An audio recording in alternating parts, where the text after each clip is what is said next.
All right, let's dive into this deep dive you wanted to do today.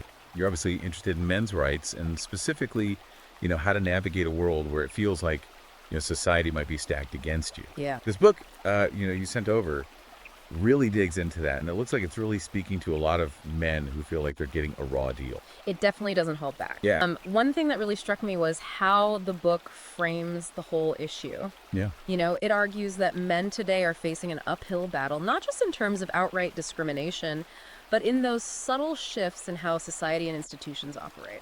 Okay, so break that down for me a little. Yeah. What do you mean by these subtle shifts? Well, let's take the workplace as an example. Sure. The book argues that these diversity initiatives, while they sound positive on the surface, can actually put men at a disadvantage, especially white men. It claims that these programs can basically become like quota systems where men are passed over for promotions or opportunities, even if they are, more qualified on paper. That's an interesting perspective that you don't often hear in mainstream discussions about equality. Yeah, for sure. I mean, is this book making you rethink some of your own assumptions about things? It's definitely challenging conventional thinking. Yeah. And it's not just limited to the workplace. Okay. It also goes into education, claiming that policies influenced by feminism have led to a decline in how boys are doing academically. It even cites Sweden as an example, where boys are now 50% more likely to fail in school than girls. 50%? Wow, that's a pretty stark statistic. It is. Is the book saying that feminism is entirely to blame for this, or are there other things going on? It's not saying feminism is the sole cause. Okay. But it does argue that some policies aimed at empowering girls have unintentionally created a learning environment that doesn't work as well for boys. Yeah. For example, it claims that some teaching methods might be more suited to how girls learn, leaving boys feeling left out and falling behind. So it's not about taking away opportunities from girls, but recognizing that boys might need a different approach to thrive in education. Exactly. The book is pushing for a more, nuanced understanding of how gender differences play out in education and moving away from this one-size-fits-all approach. Okay, now things get really interesting when the book dives into the legal system, specifically family court. It paints a picture of family court as like this minefield for men. Right. The book is pretty critical of what it sees as a bias against men in family court, particularly when it comes to divorce and child custody. It argues that the system tends to favor mothers, even in cases where fathers are, actively involved in capable parents. That's a pretty serious. What kind of evidence does the book present to back that up? Well, it points to a number of things, including this thing called the tender years doctrine, which is this outdated legal principle that assumes young children are automatically better off with their mothers, regardless of the father's capability. It also criticizes no-fault divorce laws, arguing that they've made it easier for women to initiate divorce without consequences, leaving men feeling powerless and vulnerable. So basically, the book is saying that men are going into family court already at a disadvantage, both legally and emotional. That's the main argument. Okay. And it goes beyond custody battles, too. The book highlights the financial burden that divorce often puts on men, with alimony and child support payments that can be crushing, even if they're determined fairly. It argues that the system often focuses on the woman's financial needs without properly considering the man's financial situation. It was all pretty bleak. Does the book offer any advice for men who are facing these challenges? It does. Okay. It's not just about complaint. It's very action-oriented. Okay. It advises men to be proactive, understand their rights, and to fight for what they believe in. It stresses the importance of keeping good records, hiring a good lawyer, and building a strong support network. Support network. Okay, I think this is where things might start clicking for a lot of guys out there. Right. It's one thing to read about these issues, but it's another to actually feel like you're not alone in going through them. Absolutely. The book really emphasizes the power of brotherhood, arguing that men need to connect with each other, share their experiences, and support each other through these tough times. It highlights the rise of the men's rights movement. And these online communities, like the subreddit you mentioned, has vital platforms for men to find that sense of solidarity and shared purpose. That makes a lot of sense when you feel like the system is against you. Finding a community that gets what you're going through can be incredibly empowering. It can. It's like having a band of brothers to stand with you in the trenches. Exactly. The book drives home the point that men are stronger together, that by sharing their stories and supporting each other, they can overcome these challenges and build a better future for themselves and future generations. Now, I'm curious about this idea of reclaiming masculinity that the book talks about. Okay. It sounds like it's pushing back against that whole toxic masculinity thing we hear so much about. You're right. The book completely rejects the concept of toxic masculinity. Okay. It argues that it's a feminist idea designed to make traditional male traits seem bad and to shame men for just being men. It argues that qualities like strength, assertiveness, even risk-taking aren't inherently negative, but are essential for men to succeed and contribute to society. So it's not about denying that some male behaviors can be harmful, right? No. It's about recognizing that there are also good aspects to traditional masculinity worth preserving. Exactly. The book argues that men need to reclaim these positive aspects, to embrace their masculinity without shame or apology, and to channel their energy in positive ways. It's interesting that the book even uses the term warrior mentality in a positive light. Yeah. That's a term that often gets thrown around negatively, but the book seems to be reframing it as a mindset of resilience and strategic thinking that men can use to overcome obstacles. Exactly. It's about embracing that warrior's strength and but channeling it towards goals like building a successful career, protecting their family, or contributing to their community. It almost sounds like the book is trying to revive a sense of honor and purpose among men, a sense that's maybe been lost in modern society. Yeah, that's a good way to put it. The book argues that men are searching for meaning and purpose, and they can find it by embracing those good parts of their masculinity and using their strengths to make a positive impact. I know we've barely scratched the surface of this book, but I can already see why it's hitting home with men who are feeling disillusioned or marginalized. It's like it's giving them a way to express their frustration and a framework for understanding their experience. And it's not just about understanding. The book is a call to action. It's urging men to not just sit back and complain, but to take charge of their lives, build a better future for themselves and their family. All right, so we've talked about a lot here. Challenges in the workplace, the family court system, the power of brotherhood, claiming masculinity. It feels like we're just getting started, though. There's so much more to uncover here. There is, definitely. Okay, well, buckle up, everyone. Yeah. We're going in deep. We are. Let's get back to that idea of the gynocracy you brought up. Yeah, okay. It's a term you hear a lot in men's rights discussions. And this book really dives deep into it. I think it's something that a lot of men in our audience are wrestling with. This idea that society has shifted to favor women, often at the expense of men. The book argues that you can see this shift towards a gynocracy in all sorts of places in society. Like it talks about hiring practices where women might be given preferential treatment, even if a man is equally or even more qualified. Yeah, I can see how that would be frustrating, especially when you're competing for jobs.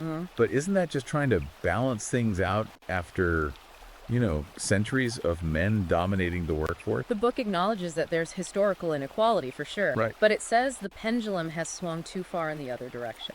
It claims men are now facing a new kind of discrimination, one that's often disguised as progress. So it's not about denying that women have faced discrimination, right? It's about recognizing that the solutions may have created new problems for men. That's the point. The book wants a more balanced approach, one that acknowledges the needs and challenges of both genders. It even talks about benevolent sexism. Benevolent sexism, where actions that seem positive towards women actually reinforce traditional gender roles and undermine true equality. Give me an example of what the book considers benevolent sexism. Well, think about things like expecting men to always pay for dates.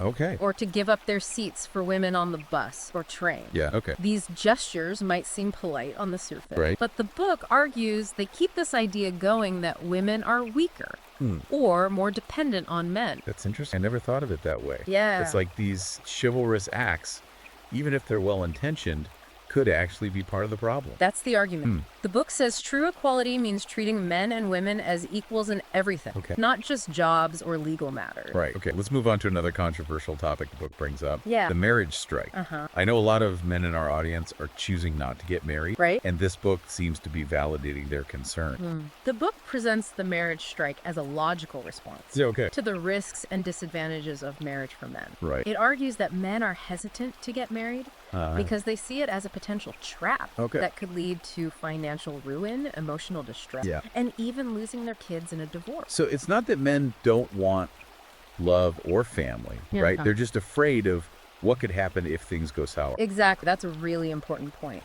The book highlights how divorce laws often favor women, leaving men with alimony and child support payments. That can be financially devastating. It also argues that family courts are often biased against fathers when it comes to custody decisions. I know that's a huge worry for a lot of men listening. They see these stories of men losing their homes, savings, even relationships with their kids after divorce. And it makes them really hesitant to get married. The book doesn't shy away from these realities. It tells men to be aware of the risks, to protect themselves legally and financially, and even consider other relationship models that might be more fair.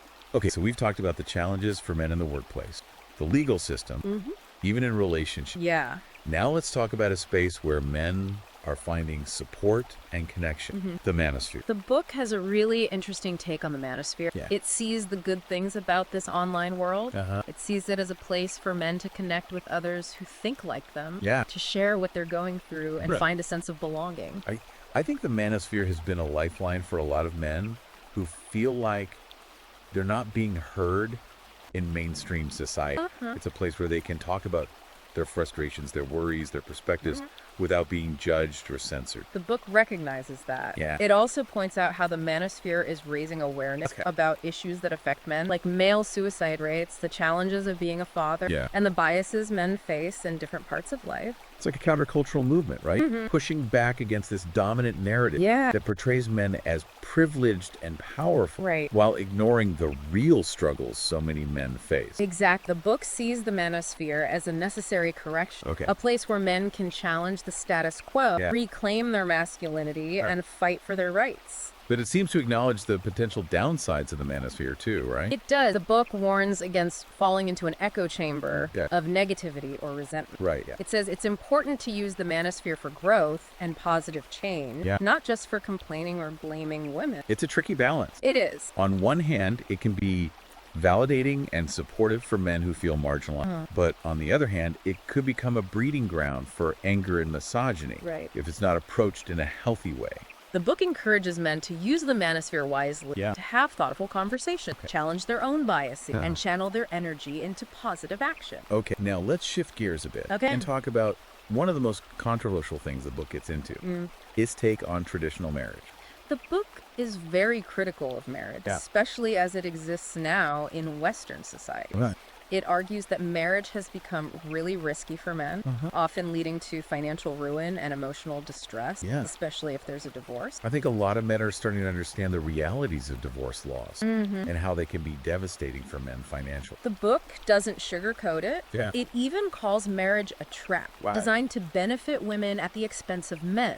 It talks about the high divorce rates, the burden of alimony and child support, and the risk of men losing custody of their children in a system it claims is often biased against them. I know this is a sensitive topic. It is. But it's a conversation we need to have. Men are increasingly wary of getting married because they see the potential downsides.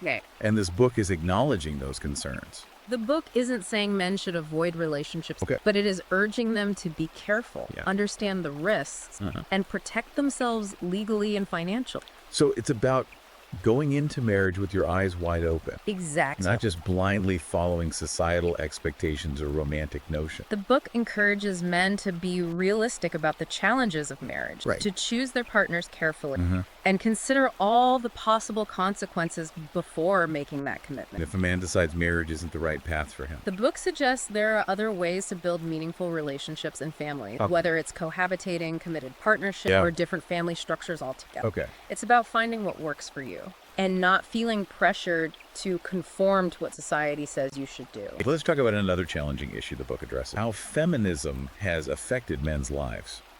The book argues that while feminism has definitely made progress for women, it's also had unintended consequences for men. This is where things can get heated. Because some people see any criticism of feminism as an attack on women's rights. The book is very clear. It's not denying the importance of gender equality or dismissing the struggles women have faced, but it's pushing for a more nuanced understanding of how certain feminist policies or ideas might have had a negative impact on men. So it's not about being anti-feminist. It's about having an honest honest conversation about how the pursuit of gender equality might have unintentionally created new problems for men. That's exactly it. Okay. The book explores those challenges in detail, from the workplace to family courts to the cultural stories that shape our understanding of what it means to be a man. Give me a specific example of how the book says feminism has negatively impacted men. Well, one example is how toxic masculinity has become this catch-all term to condemn any behavior that doesn't fit a very narrow definition of what's acceptable for men. Right. The book argues that this idea has created a climate of fear and shame for men, making them afraid to express their emotions, their assertiveness, even their natural instincts. So it's not about condoning bad behavior, right? It's about recognizing that not all expressions of masculinity are toxic or harmful. Exactly. The book argues that there are good things about traditional masculinity that are worth saving, like strength, courage, being protective, and having a sense of honor. It encourages men to reclaim these qualities, to embrace their masculinity without shame and channel their energy towards positive things. It sounds like the book is trying to find a balance. It is. Recognizing both the progress feminism has made and the potential downsides for men. Exactly. It's not about taking sides or demonizing either feminism or men's rights. Right. It's about having an open and honest conversation about the complex realities of how men and women interact in the 21st century. And it's about finding solutions that work for everybody, right? That promote true equality and create a society where both men and women can thrive. This section of the book really resonated with me. It talks about men's mental health. Something that's often ignored or stigmatized. It's true. Men are often told to just man up and bottle up their feelings, which can have really bad consequences. The book argues that men are facing a mental health crisis, driven by pressure from society, unrealistic expectations, and a lack of support. It highlights those alarming rates of male suicide, depression, substance abuse, and it challenges that traditional stoic ideal of masculinity that keeps men from asking for help. It's a powerful message. It's telling men that it's okay to not be okay. That seeking help is a sign of strength, not weakness. The book encourages men to be more open about their feelings, to build strong support network, and to get professional help when they need it. It also emphasizes finding healthy ways to deal with their emotions, whether that's through exercise, creative stuff, or just spending time in nature. It's about taking care of your mental and emotional well-being, just like you would your physical health. Exactly. The book stresses that men don't have to suffer in silence. There are resources out there, people who care. And there's hope for healing and recovery. I'm seeing a pattern here. This book isn't just about pointing out the problem. No. It's about giving men the tools to find solutions, to take charge of their lives and create a better future for themselves. Absolutely. And that brings us to another key idea in the book, the red pill. The red pill. It's a metaphor from the movie The Matrix. It represents choosing to see the world as it really is, even if that reality is tough or unpleasant. I think most of our listeners are familiar with the red pill idea. It's about waking up to the realities of how men and women interact, the societal biases that often favor women, and the ways men can be disadvantaged or even taken advantage of. The book really digs into the red pill philosophy, exploring different aspects of this awakening, from the legal system to how the media portrays men, to the social expectations that can undermine men's well-being. It's like peeling back the layers of how we're conditioned by society to see the truth, even if it's hard to swallow. The book doesn't hide the potential downsides of the red pill either. It acknowledges that some men can become angry or resentful, even misogynistic after taking the red pill. It's easy to fall into a victim mentality. It is. Or to blame women for all of men's problems. The book warns against that. It says it's important to use the red pill for positive change, not as an excuse to dwell on negativity or attack others. It encourages men to channel their energy constructively, to use their new awareness to improve their own lives, and to fight for a more fair and just society. So it's about taking that red pill awareness and using it to empower yourself, to make good changes in your own life, and to advocate for a better future for all men. Exactly. It's about becoming the hero of your own story, not the victim. So we've talked about the red pill, which is about waking up to how the world really is. But what about the blue pill? What does the book say about that? In this book, the blue pill represents choosing to stay ignorant, to live in this blissful state of not knowing. It's the comfort of believing the world is fair, that men and women are treated equally, and that if you work hard and follow the rules, you'll be fine. The book argues that the blue pill is a dangerous illusion, one that traps men in a cycle of denial and self-sabotage.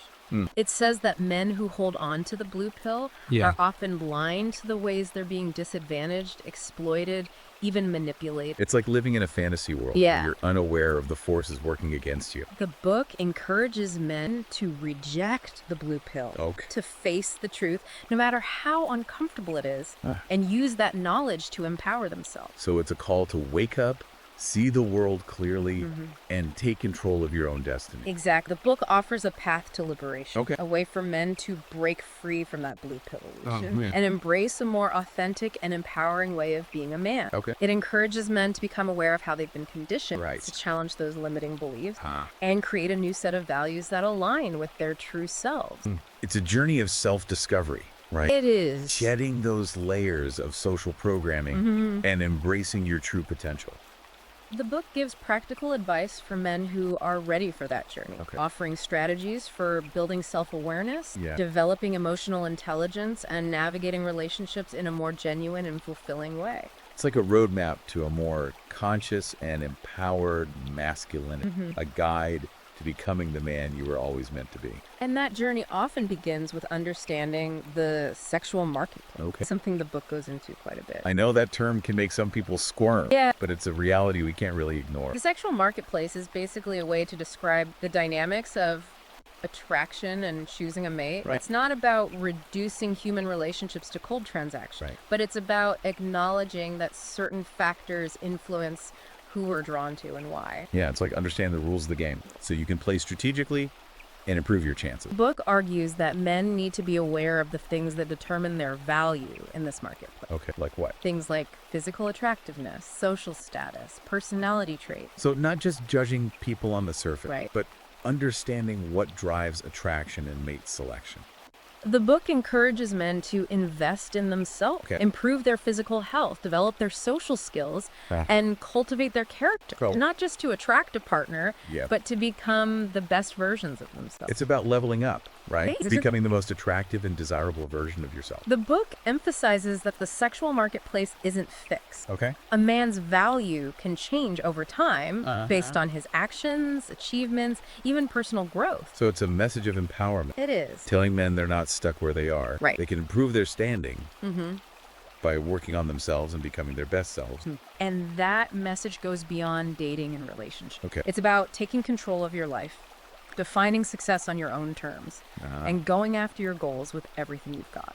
So we've covered a lot of ground here. The challenges men face in this Chinocracy, importance of brotherhood, that red pill awakening. I'm hearing a theme of resilience, of men taking charge of their lives and building a better future for themselves. You got it. And that takes us to the last chapter of the book, where it gives men practical advice on how to build a more fulfilling and meaningful life, no matter what obstacles they encounter. I'm really interested to hear what the book has to say about that. All right, so we're wrapping up this deep dive into this book, and I gotta say, it's been a wild ride. We've talked about some really tough stuff. But I think the biggest takeaway is this idea of men taking charge and creating a better future for themselves. This book isn't about whining, It's about giving men the tools to find solutions and build a life that's, fulfilling and has real meaning. So let's get into that. What does the book suggest men can actually do to create that better future? One of the core messages is that men have to define success on their own terms, find their own path, and really go after what they're passionate about. It's easy to get caught up in what society expects, right? Absolutely. To feel like you got to follow a certain script to be considered successful. The book pushes back on that. It says, break free from the mold, question those expectations, and figure out what actually matters to you. It even suggests that men consider different career paths, maybe alternative lifestyles. That's what will truly make them happy. So it's about finding your definition of success. Exactly. Not letting society dictate it. It's about making a life that lines up with your values, your passions, your own goals. And the book also talks a lot about finding purpose and meaning. Absolutely. What's it say about that? Well, it suggests men can find that purpose in all different parts of their lives, whether it's their job, relationships, hobbies, or what they give back to their community. Okay. It's about figuring out what gives your life meaning, what makes you feel like you're making a real difference. Right, like you're contributing something. The book encourages men to really get in touch with their values, find what matters to them, and then, actually live a life that reflects those values. Living with intention, making each day count, and leaving something behind, a legacy, Right, one you can be proud of. This book, man, it's given us a lot to think about. It has. It's challenged some of my own assumptions. Yeah. Made me question things I just kind of always accepted, And honestly, it's given me a whole new perspective on what men are dealing with today. It's a really thought-provoking book. And for anyone listening who's intrigued and wants to dig into these ideas further, the book is available on Amazon Kindle and Google Play Books. So if this deep dive has piqued your interest, I definitely recommend checking it out. It could change your whole outlook. Keep learning, keep asking those tough questions, and keep moving forward. Absolutely. And remember, guys, you're not alone in this.